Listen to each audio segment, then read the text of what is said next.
c'è stato un aumento che è stato spropositato, circa più del 200% in più rispetto alle bollette di luglio 2021. Per i consumi dell'energia elettrica del mese di luglio 2022, Massimiliano Berto, titolare della Battagin Trasporti, dovrà sborsare più di 47.000 euro, per la precisione 32.515 euro per la sede di Tribano e 15.150 euro per la sede di Cardano al Campo in provincia di Varese.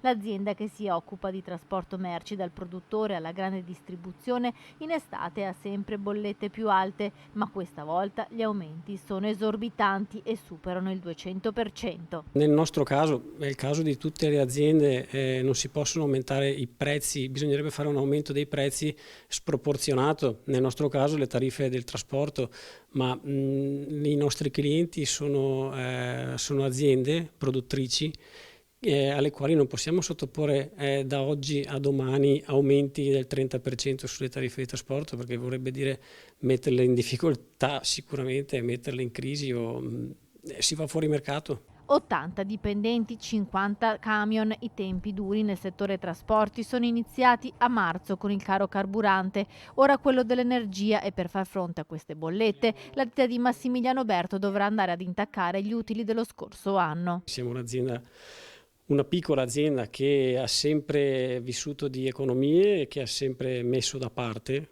tra virgolette, e le bollette si pagheranno. Il problema è poi l'anno prossimo cosa faremo? Perché i bilanci a fine anno si fanno e in base a quelli poi un imprenditore deve decidere cosa fare, ma se dobbiamo lavorare in queste condizioni non ci sono alternative. La speranza è che qualche aiuto possa arrivare dallo Stato, a cui l'imprenditore fa appello in vista anche delle elezioni politiche. Quello che tutti ci aspettiamo è sostegno alle imprese, perché tutte le imprese, tutto il settore produttivo è colpito, ma è colpito in modo pesante.